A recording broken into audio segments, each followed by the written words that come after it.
नमस्कार विद्यार्थी मित्रांनो, उत्कर्ष ज्ञानकट्टा या यूट्यूब चॅनलमध्ये आपले स्वागत आहे. मित्रांनो, आपण अभ्यासत आहोत भारतीय अर्थव्यवस्था. पाठीमागच्या भागामध्ये आपण भारतीय अर्थव्यवस्थेमधील बेरोजगारी हा घटक अभ्यासलेला आहे. बेरोजगार म्हणजे काय, बेरोजगारीची संकल्पना, एकंदरीत बेरोजगारीची व्याख्या आपण पाठीमागच्या भागात अभ्यासलेली आहे. तर मित्रांनो, आपण आजच्या भागामध्ये अभ्यासणार आहोत बेरोजगारी, यामध्ये शहरी बेरोजगारी हा प्रकार.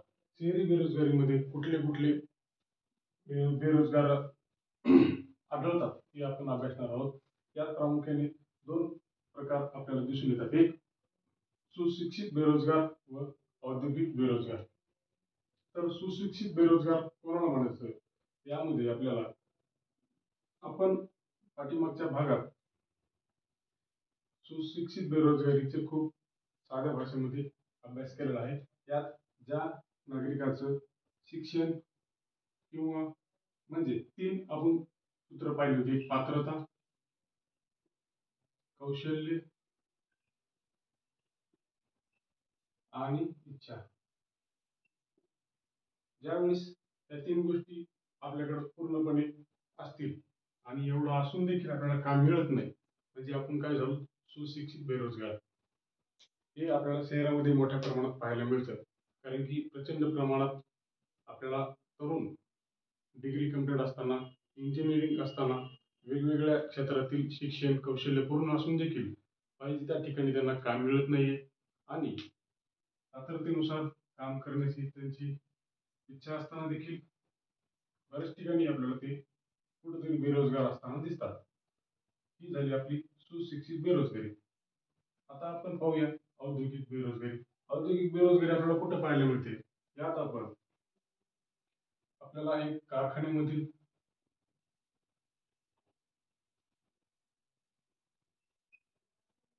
आणि उद्योगामध्ये, या दोन क्षेत्रामध्ये औद्योगिक बेरोजगारी आपल्याला पाहायला मिळते. तर मित्रांनो, हे बेरोजगार कशा प्रकारे येतात, म्हणजे आपल्याला आढळून येतात? साहजिक आहे, ज्या प्रमाणामध्ये लोकसंख्येचा विस्फोट होत आहे त्याच प्रमाणात बेरोजगारीची आकडेवारी ही देखील वाढत आहे. तर आपण पाहूया, शहरामध्ये येणारी लोकसंख्या कुठली आहे? मोठ्या प्रमाणात ग्रामीण भागातील.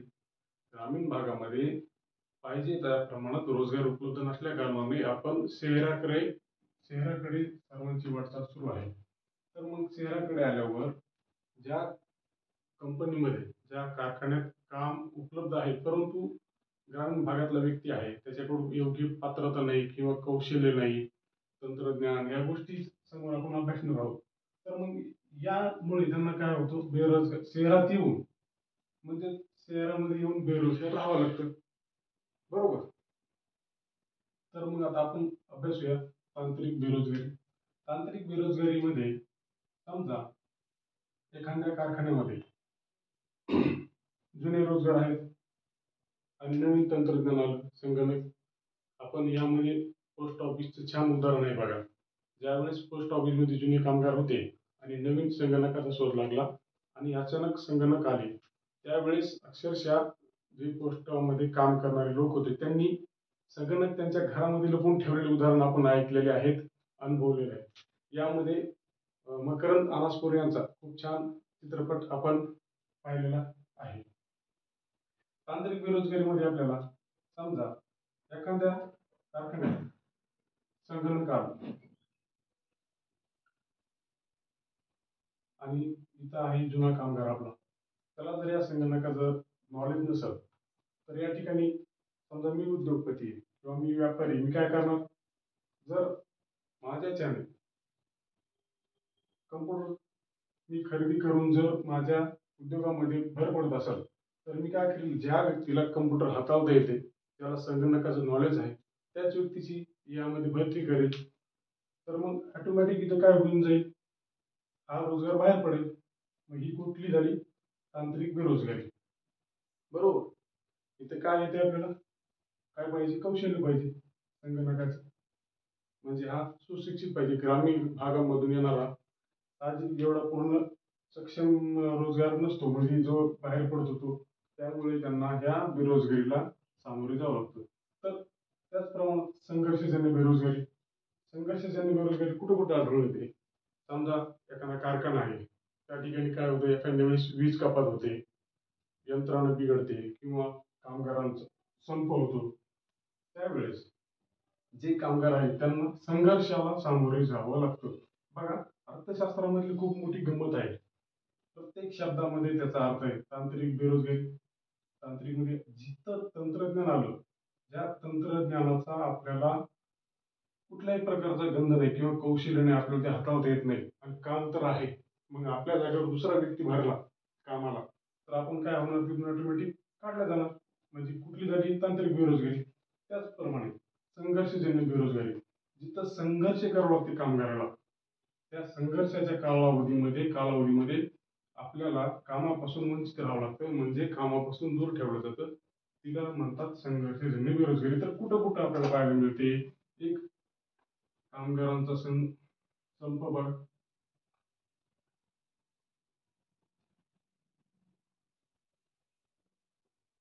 समजा वीज कपात, बरोबर, अनेक अशा काही अडचणी येतील. त्यावेळी कामगारांना कामापासून म्हणजे काही काळ बेरोजगार राहावं लागतं. म्हणजे ही फक्त अल्पावधीत, अल्प कालासाठी ही बेरोजगारी आपल्याला आढळून येते.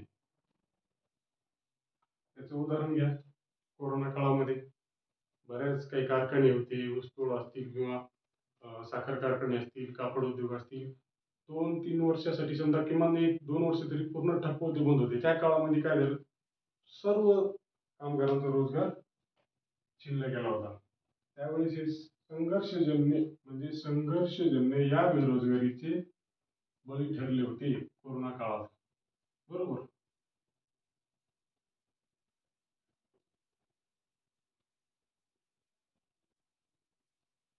त्याचप्रमाणे चक्रीय बेरोजगारी, चक्रीय बेरोजगारी मुख्यतः विकसनशील राष्ट्रांमध्ये पाहायला मिळते. तर भारत देश हा आपला, भारतीय अर्थव्यवस्था विकसनशील अर्थव्यवस्था असल्यामुळे सर्वात आपल्याला चक्रीय बेरोजगारीला सामोरे जावं लागते. तर कशा प्रकारे? समजा ज्या वेळेस तेजी असते, अर्थव्यवस्थेमधील तेजी मंदी, ही कन्सेप्ट लक्षात ठेवावं. ते आपण नंतर सविस्तरपणे पाहणार आहोत. तेजी, महागाई, भाववाढ. तर ठीक आहे. तेजी मंदीच्या काळामध्ये चक्रीय बेरोजगारी आपल्याला पाहायला मिळते. कशा प्रकारे? ज्यावेळेस तेजी आहे, समजा इथं काय असते, मागणी मोठ्या प्रमाणात असते तेजीमध्ये, बरोबर. मागणी असल्यामुळं साहजिक उत्पादनाची पण वाढ मोठ्या प्रमाणात असते.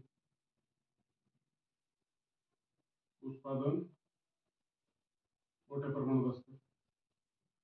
कारण समजा एखादी वस्तू आहे, पेन आहे, उदाहरण, पेनीची मागणी प्रचंड आहे. मागणी असल्यावर मला, समजा मी उद्योग व्यापारी आहे, मला पेनीचा पुरवठा करण्यासाठी मी काय करणार? पेनीचे उत्पादन वाढणार. जर मी दररोज 100 पेनीचे उत्पादन घेत असेल आणि माझी मागणी दररोज 110-150 पेनांची आहे, तर मला हे पुरवठा करणं शक्य नाही. मी काय करणार?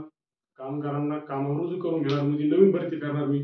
मग इथे काय होतं? रोजगार निर्माण. काय होतोय?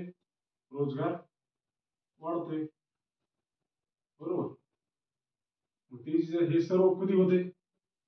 तेजीच्या काळामध्ये. ज्यावेळेस तेजी आहे अर्थव्यवस्थेत, मागणी वाढली, उत्पादन वाढलं, त्याचबरोबर रोजगार वाढला. हे फक्त आपल्याला कुठं पाहायला मिळतं? तेजीमध्ये.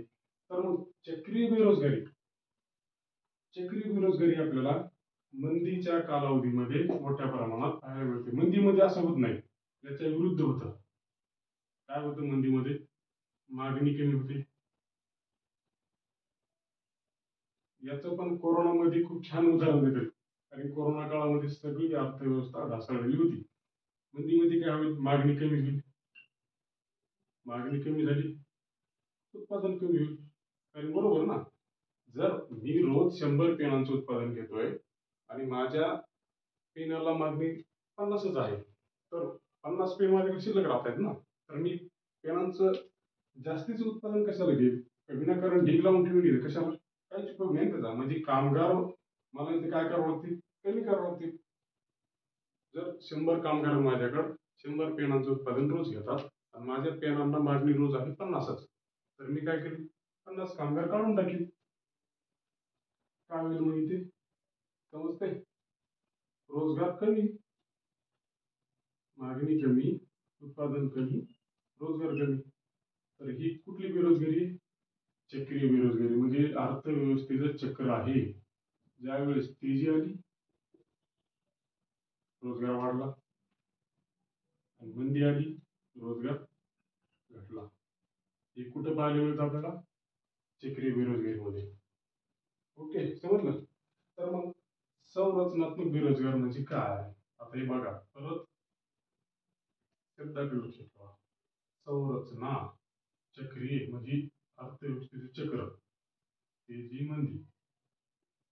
तसेच संरचना, रचना बदलली, कामगार बदलला, रोजगार बदलला. हे कसं? आता जे जुने उद्योग होते, म्हणजे सूतगिरणी असतील, कापड कारखाने असतील, त्या ठिकाणी काय झालं, नवीन नवीन यंत्र आले. यंत्र आल्यावर जे हात कामगार होते त्यांना अर्थातच त्यांचा रोजगार सोडावा लागला. कारण की एक कापड निर्माण करायला जर 4 कामगार 5 कामगार लागत असतील, तर तेच कापड एका दिवसामध्ये 4 कापड यंत्र निर्माण करते सध्याच्या काळात. मग ह्या रोजगारांचं करायचं काय? तर ऑटोमॅटिक बाहेर पडले, कारण त्यांच्याकडे कौशल्यच नाही ना. मग इथे काय होईल, ज्यांना यंत्र चालवता येईल, ज्यांना कौशल्य आहे,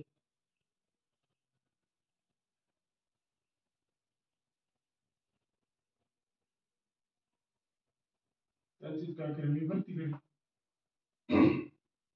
समजा तसेच एक कारखाना स्थलांतर झाला, रचना बदलली, जुन्या टंकलेखाच्या जागेवर संगणक आलं. संगणक हाताळणारा मी भरती करेल, टंकलेखच ऑटोमॅटिक बाहेर पडणार. तसेच पहिले रिक्षा होते, आपल्याला माहिती सायकल रिक्षा, आता ऑटो आले. सायकल रिक्षावाल्यांना ऑटो रिक्षा चालवता येत नाही, ते मागे पडले. तसंच त्याचप्रमाणे संरचना म्हणजे रचना बदलली, अर्थव्यवस्थेमधील रचना बदलली, त्याचप्रमाणे कामगारांना त्यांचे काम सोडून बाहेर पडावं लागते. तर मित्रांनो, याप्रमाणे औद्योगिक बेरोजगारीमधील आपण 4 घटक अभ्यासले आहेत: तांत्रिक, संघर्षजन्य, चक्रीय आणि संरचनात्मक बेरोजगारी. समजले असतील. धन्यवाद.